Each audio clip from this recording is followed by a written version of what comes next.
Ya, dalam rekonstruksi kasus pembunuhan Brigadir Yosua Tribuners, terungkap fakta baru bahwa pistol milik Irjen Verdi Sambo sempat terjatuh sebelum pembunuhan.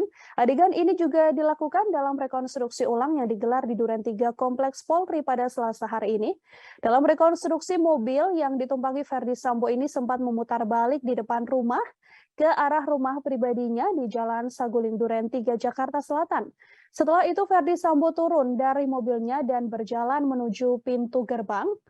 Kala itu Verdi Sambo memperagakan adegan kala pistol Glock 26 yang dibawa dirinya terjatuh.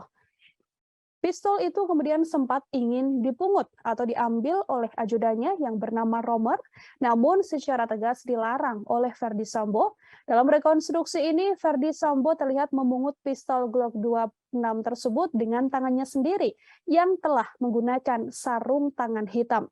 Verdi Sambo kemudian masuk ke dalam rumah sebelum terjadinya penembakan.